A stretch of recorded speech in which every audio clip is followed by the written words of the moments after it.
Hello friends, welcome back once again. Friends, आज की class में हम लोग नया चैप्टर की आगाज करेंगे और नया चैप्टर की नया टॉपिक हम लोग पढ़ेंगे जैव विविधता के बारे में। जैव विविधता शब्द की बात आप लोग क्लास 9th में भी पढ़ा होगा आप लोगों ने, और जैव विविधता की बात अभी भी पढ़नी है। दोनों में डिफरेंस ये है कि वहां पे जो बातें छूट गई थी उन बातों से आगे स्टार्टअप आपको यहाँ पे करना है।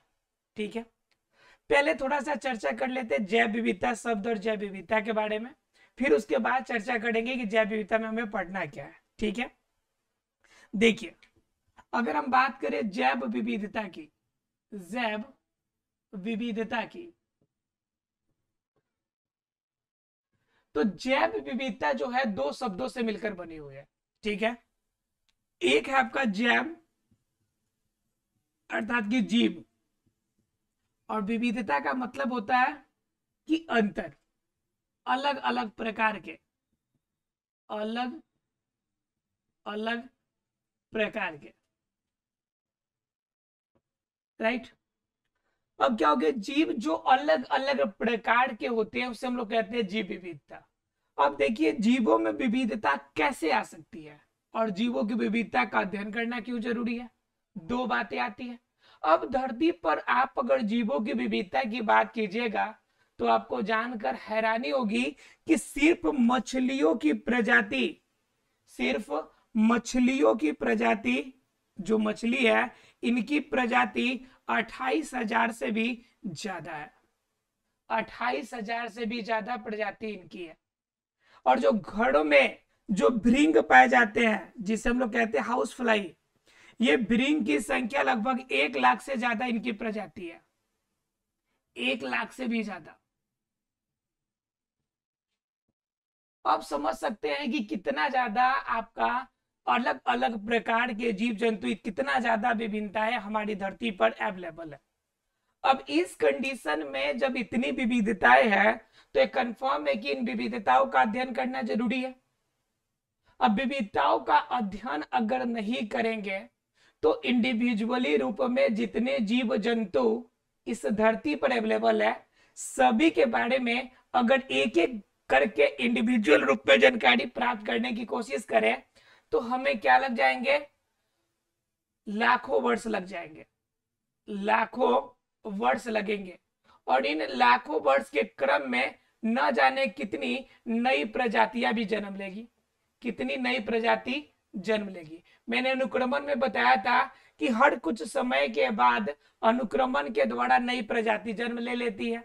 तो उस कंडीशन में इसको तो पहले अगर जितना है उसके बारे में अगर जानकारी प्राप्त करें तो लाखों वर्ष, अगर अगर उनके करने के क्रम में अगर नई प्रजाति बन गई तो समझिए फिर लाखों वर्ष।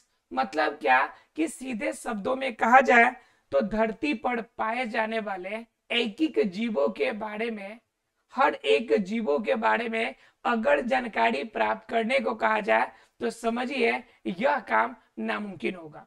यह काम क्या होगा, नामुमकिन होगा। तो मतलब इतने को हम कर ही नहीं सकते हैं। अगर हम बात करेंगे, अगर यहां तक कि जो फसल हम लोग उगाते हैं, फसल में मेनली क्या उगाते हैं हम लोग, कितने फसल का नाम आपको याद हो जरा बताइए एक बार।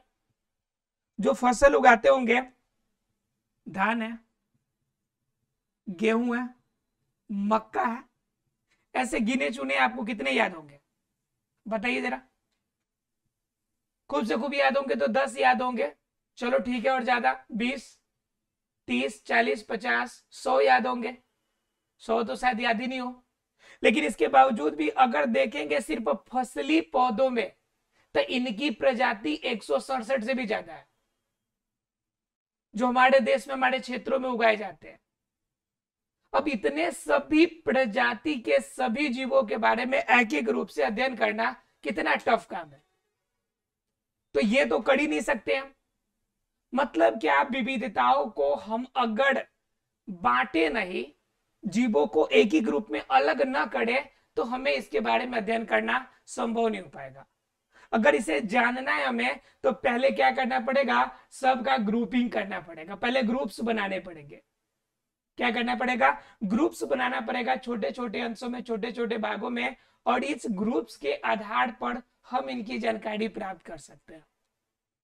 अब समझ में ये नहीं आता कि ये वाली बात अगर एक बार समझने की कोशिश करें कि हम इसे ग्रुप में बांट के मान लीजिए कि हम जानकारी प्राप्त कर लें, लेकिन क्वेश्चन एक ये भी तो हो सकता है कि आखिर इस धरती पर जैव विविधता उत्पन्न ही क्यों होती है। हम तो कह लिए कि जैव विविधता मान लीजिए कि अलग अलग जीवों में अलग अलग तरीके से है, बहुत ज्यादा जैव विविधता है, असंख्य जैव विविधता इस धरती पर अवेलेबल है। लेकिन बात ये आती है कि ये जैव विविधता उत्पन्न कैसे होती है, अर्थात ये जैव विविधता बनती कैसे है, जीवों में विविधताएं आती कैसे है, बात ये है क्वेश्चन। अगर जैव विविधता बात करें कि जैव विविधता आती कैसे है, तो इनका सीधा सिंपल जवाब ये होगा कि जैव विविधता आने का जो मेन सोर्स है उनके कुछ न कुछ क्रियाकलाप होंगे जिनके वजह से विविधताएं आती होंगी। अब आप जरा सोच कर बताइए कि जैव विविधता आने के कौन कौन से कारण हो सकते हैं, जरा सोचिए एक बार। तो आप सोचेंगे क्या कि पहला नंबर बात तो हम लोगों ने पढ़ा था कि लैंगिक जनन की क्रियाएं, जो जीव लैंगिक जनन की क्रियाएं करते हैं उन जीवों में भिन्नताएं आती है। क्या आती है? भिन्नताएं आती है, अर्थात कि नए जीव उत्पन्न होते हैं।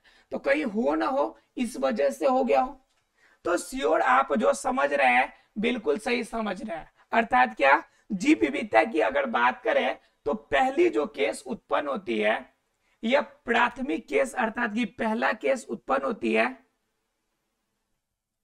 अनुवांशिक भिन्नता के आधार पर। किसके आधार पे? अनुवांशिक भिन्नता के आधार पे। अनुवांशिक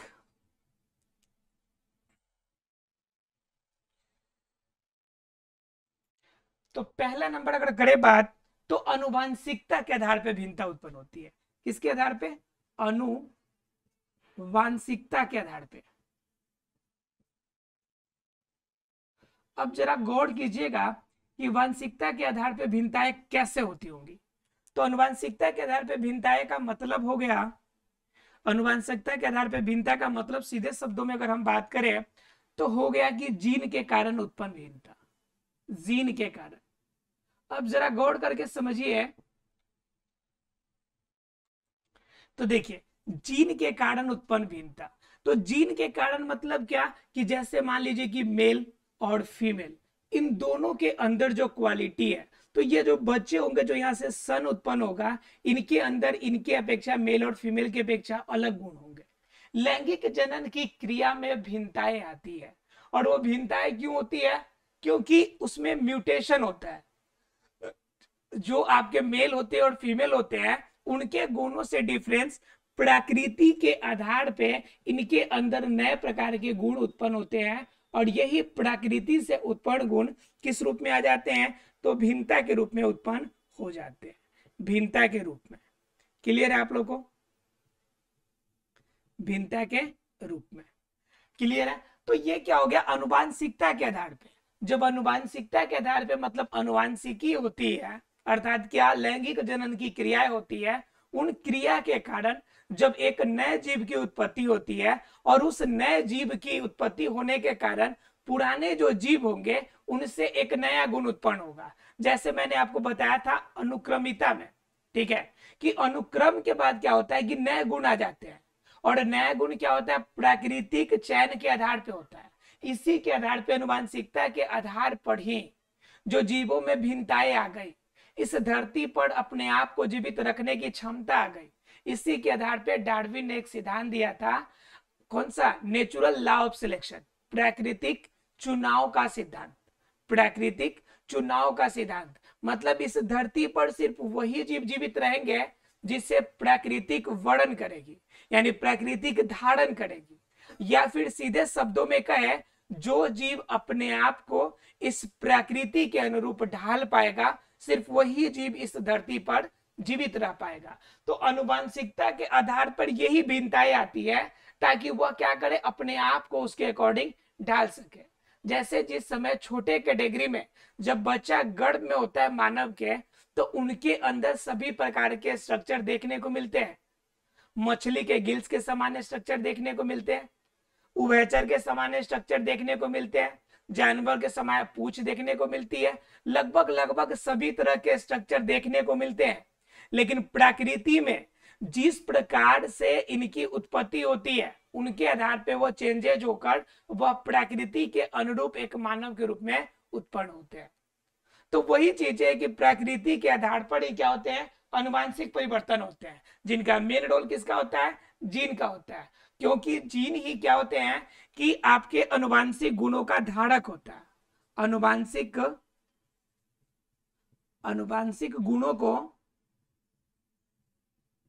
गुणों को स्थानांतरित करने का जिम्मेवारी किसका है, स्थानांतरित करने की जिम्मेवारी, स्थानांतरित करने की जिम्मेवारी किसकी है भाई, तो इसी की जिम्मेवारी किसकी है, तो ये है अनुवांशिकता अर्थात की जीन की। क्लियर। तो पहला केस तो ये हो गया कि जैव विविधता अगर उत्पन्न हुई है तो हो सकता है यह जैव विविधता किसकी देन हो, अनुवांशिकता की देन हो। तो पहला रीजन ये हो गया। अगर दूसरे रीजन की बात करें तो स्पीशीज के आधार पे भिन्नता, दूसरा क्या होगा, स्पीशीज के आधार पे भिन्नता। अब देखिए, अब अलग अलग प्रजाति के जीव अलग अलग भिन्नता रखते होंगे। जैसे मान लीजिए अगर किसी स्पीशीज की बात करें, हम किसी स्पीशीज की बात करें, जैसे मान लीजिए हम बात कर लेते हैं गाय की, ठीक है, और एक बात कर लेते हैं हम लोग भैंस की, अब जरा देखिए, गौर कीजिए कि गाय और भैंस में बहुत सारी समानताएं एक जैसी हमें नजर आती है, लेकिन इनकी प्रजाति अलग अलग है तो इनमें भिन्नताएं भी पाई जाती है। तो कहते हैं कि स्पीशीज होंगे, स्पीशीज में परिवर्तन के कारण भी भिन्नताएं देखने को मिलेगी। जैसे एक और एग्जांपल देखिए, चीता में और बाघ में देखने में लगभग एक ही जैसे लगते हैं, लेकिन दोनों में क्या है, भिन्नता है। इसी में एक और कैटेगरी को जोड़ लीजिए, शेर को, ठीक है, तो इसमें भी भिन्नता है। मतलब चीता, बाघ और शेर लगभग एक जैसे दिखते हैं। तो देखिए गाय, भैंस, चीता, बाघ और शेर, देखिए सभी में क्या हो गई, सिर्फ प्रजाति अलग हो गई। प्रजाति अलग हो गई तो कंफर्म है इनमें भिन्नता आ जाएगी। जैसे चीता की बात कीजिएगा तो चीता की रफ्तार सबसे तेज होगी, ठीक है, लेकिन बलवान के मामले में कीजिएगा तो शेर सबसे ज्यादा बलवान होगा, ठीक है। तो कहने का मतलब है जैसे गाय और भैंस, अब गाय और भैंस में डिफरेंस क्या हो जाएगा कि गाय का जो दूध होगा वो थोड़ा सा अपेक्षाकृत कम वसा वाला होगा, ठीक है, और भैंस का दूध थोड़ा सा ज्यादा वसा वाला होगा। अब ऐसा ना कहिएगा कहीं पे कि इन दोनों में डिफरेंस ये है कि भैंस काली और गाय उजली होती है। भाई आजकल के गाय भी आपकी काली देखने को मिलेगी, हाइब्रिड वाले, तो ऐसा कोई अंतर नहीं है। लेकिन डिफरेंस मेन क्या है कि इसके जो दूध होते हैं वह ज्यादा फैटी होते हैं, मतलब ज्यादा वसा युक्त होते हैं, ठीक है, लेकिन गाय के दूध क्या होती है, कम वसा युक्त होती है। उसके बाद क्या है, इनके अंदर और डिफरेंसेज है कि गाय के पास जो दूध होती है वो अपेक्षाकृत इनकी अपेक्षा थोड़ी सी कम होती है, इनके अपेक्षा भैंस में ज्यादा होती है। तो ये कुछ अंतर है जिनके आधार पे आप क्या कर सकते हैं, बांट सकते हैं। तो ये स्पीशीज के आधार पे जो भिन्नताएं उत्पन्न होती है ये भी जैव विविधता का एक स्रोत बन जाती है। तो दो मेथड हम लोगों ने जान लिया। इसके अलावा जरा सोच कर देखिए कि जैव विविधता के और कोई कारण हो सकते हैं क्या। देखिए तो क्या है, आप देखना इसमें यह है कि इसके अलावा भी कोई कारण हो सकते हैं क्या। हमने देख लिए कितने आधार पे, दो आधार पे। अब तीसरा आधार देखते हैं। तो तीसरा अगर बेस देखेंगे हम लोग तो पारिस्थितिकी तंत्र के आधार पे, पारिस्थितिक तंत्र के आधार पर। अब पारिस्थितिक तंत्र के आधार की अगर बात कीजिएगा तो पारिस्थितिक तंत्र मतलब क्या, रहने सहने का जगह, रहने सहने का तरीका, एक इन्वायरमेंट। अब पारिस्थितिकी तंत्र में बात कीजिएगा, जरा सा देख लीजिए मछली को, वहीं पे दूसरे तरफ देख लीजिए बरगद के पेड़ को, वहीं पे आप देख लीजिए मरुस्थल में पाए जाने वाले नागफनी के पौधे को, नागफनी के पौधे को, मछली में आपका क्या कहते हैं पानी में पाए जाने वाले जलकुंभी को। अब जरा गौर करके देखिए कि तीनों की अपनी अपनी क्या है, पारिस्थितिक तंत्र है। नागफनी के बॉडी के अंदर इनके पूरे शरीर में इस तरह के स्ट्रक्चर बने हुए हैं कि यह कम पानी में अपने आप को एडेप्ट कर सकता है, कम से कम पानी में। वहीं पे देखिएगा कि जलकुंभी बिना पानी का या बिना कीचड़ का लगभग लगभग नहीं रह पाएगा, बिना पानी या कीचड़ का रह नहीं पाएगा। अब बरगद की अगर बात कीजिएगा तो बरगद सामान्य कंडीशन में, सामान्य धूप, सामान्य कंडीशन में रहने योग्य होता है। तो अगर इसमें ओवरऑल देखिएगा तो मछली हो गया, बरगद हो गया, नागफनी हो गया, ये तीनों का कंडीशन सिर्फ अलग अलग है और तीनों की परिस्थिति अलग अलग है, इसलिए इनकी वातावरण में रहने की जगह अलग अलग चीजें हैं। तो इसके आधार पर भी इनके अंदर विविधताएं होंगी, क्योंकि कंफर्म है कि जो जिस वातावरण में रहेगा उस वातावरण में अपने आप को एडेप्ट करने के लिए अपने बॉडी के स्ट्रक्चर में वैसे चेंज किए होंगे, अदरवाइज वो कैसे रह सकते हैं। जैसे जरा गौर कीजिए कि बरगद का, अगर बरगद के पेड़ को ले जाकर हम किसी पानी के अंदर लगा दें तो बताइए रह पाएगा? बिल्कुल भी नहीं रह पाएगा, क्योंकि पानी के स्रोत के अंदर इतना ज्यादा पानी उनके जड़ के पास इकट्ठा होगी कि प्रॉपर तरीके से श्वसन नहीं हो पाएगी, जिस कंडीशन में इनकी मृत्यु हो सकती है। उसके बाद अगर इसी बरगद के पेड़ को अगर ले जाके मरुस्थलीय जगह पे लगा दिया जाए तो वहां पे पानी की इतनी कमी होगी, ठीक है। तो ये आप देखिएगा नागफनी है, ठीक है। तो ये नागफनी को, अगर नागफनी के जगह पे आपने बरगद को लगा दिया, अब बरगद को चाहिए ज्यादा पानी अपेक्षाकृत, अब उस कंडीशन में मरुस्थल वाले क्षेत्र में उतना पानी कहां से आएगा, तो उस कंडीशन में बेचारे बरगद की भी मृत्यु हो जाएगी। उसी तरह से अगर नागफनी को उठा के आप ले आते हैं यहाँ पे बरगद वाले क्षेत्र में तो दिक्कत है, नागफनी को उठा के अगर जलकुंभी के जगह पे ला दे तो और समस्या है। मतलब सीधे शब्दों में कहा जाए तो पारिस्थितिकी क्षेत्र में अगर डिफरेंस होगा तो प्रॉब्लम क्रिएट होगी। ये सिर्फ इसी की बात नहीं है, इनके अलावा जीव जंतु की भी बात है। जैसे हम बात कर लेते हैं मरुस्थलीय, जैसे बात कर लेते हैं जो ध्रुवीय प्रदेश में पाया जाने वाला भालू है, ध्रुवीय प्रदेश वाला भालू है, और ध्रुवीय प्रदेश वाला भालू मतलब कि पूरा ठंडे में रहने वाला। और दूसरे तरफ हम बात कर लेते हैं अफ्रीकन क्षेत्र में रहने वाले भेड़ की, ठीक है, अफ्रीकन एरिया में। अब क्या करेंगे, इस भालू को अगर गलती से इस भेड़ वाले जगह पे अगर ले जाए तो कंडीशन में इतना ज्यादा टेम्परेचर होगा कि इनकी मृत्यु हो जाएगी, अपने आप को ढाल नहीं पाएगा। अगर इसी भेड़ को जो गर्मी वाले हैं इनको ले जाके ध्रुवीय प्रदेश में रख दे जहां पे लगभग 6 मंथ तक लगातार क्या होती है, धूप नहीं निकलती है, आपका बर्फ जमा रहता है, तो अपने आप को अडेप्ट नहीं कर पाएगा।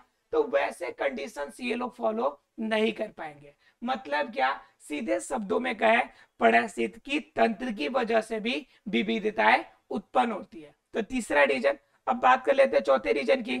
अब देखिए कभी कभी क्या होते हैं, पारिस्थितिकी तंत्र के आधार पे जो होंगे उनके अंदर भी क्या होते हैं कि 3 प्रकार के आपके विभिन्नताएं हो सकती है। जरा देखिए इसमें भी 3 को होगा, तो 3 कंडीशन देख लेते हैं एक बार। एक तो हो जाएगा आपका अल्फा, अल्फा क्षेत्र वाले विविधता, ठीक है। दूसरा की बात कीजिएगा तो बीटा क्षेत्र वाली, बीटा क्षेत्र की विविधता है। तीसरा की अगर बात कीजिएगा तो आपकी क्या हो जाएंगी, गामा क्षेत्र की, गामा क्षेत्र की विविधता है। अब जरा देखिए, अब इस कंडीशन में अगर तीनों को देखें ध्यान से तो अल्फा क्षेत्र की विविधता है पारिस्थितिकी तंत्र में क्या होगी कि एक ही वास स्थान पे रहे, एक ही वास स्थान पर, एक ही वास स्थान पे अलग अलग प्रकार के जीव हो। जैसे मान लीजिए कि बरगद है, बरगद के पेड़ में नीम का पेड़ हो बगल में, है ना जी, एक आम का पेड़ हो, तो वास स्थान तो एक ही हो गया, एक ही जगह हो गया, लेकिन उनमें विभिन्नताएं देखने को मिलेगी। उसके अलावा उनके अंदर अगर एक ही वास स्थान की बात आएगी तो आम के ही अलग अलग वैरायटी आएगी। जैसे मान लीजिए एक मालदा आम है, ठीक है, एक आप दशहरी आम है, ठीक है, अलग अलग प्रकार के आम भी होते हैं ना जी, तो यह आम अलग अलग कैटेगरी वाले हो जाएंगे। तो वो कहता है क्या है, एक ही वास स्थान पे एक ही समुदाय के अलग अलग प्रकार की प्रजातियों की वजह में उत्पन्न होने वाली विभिन्नता है क्या कहलाती है? अल्फा क्षेत्र की विविधता है। अल्फा क्षेत्र की विविधता का मतलब क्या?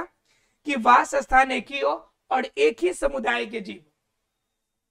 जैसे मान लीजिए आम की अलग अलग प्रजाति, आम की अलग अलग प्रजाति, ठीक है, केले भी अलग अलग तरह के होते हैं, तो ये क्या कहलाएगी? ये अल्फा क्षेत्र वाली कहलाएगी। क्लियर है? दूसरा होता है बीटा क्षेत्र वाला।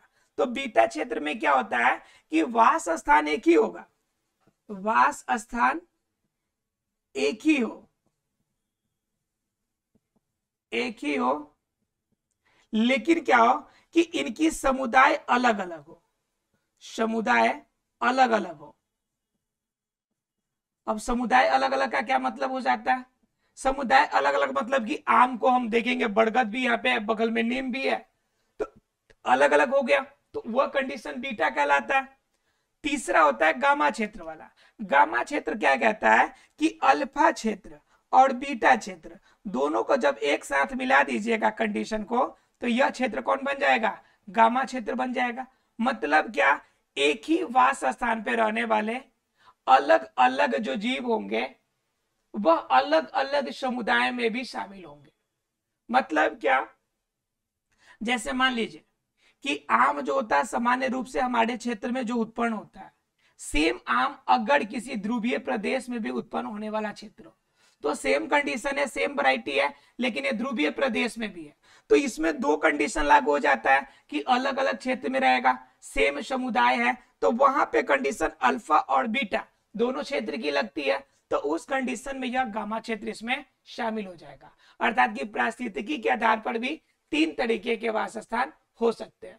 तो देखा हम लोगों ने कि जैव विविधता के मुख्य रूप से उत्पन्न होने के तीन कारणों को। अगले क्लास में हम लोग जैव विविधता के बारे में अब इनके बातों को थोड़ा आगे समझने की कोशिश करेंगे। मिलते हैं अगले क्लास में, तब तक के लिए thank you very much friends.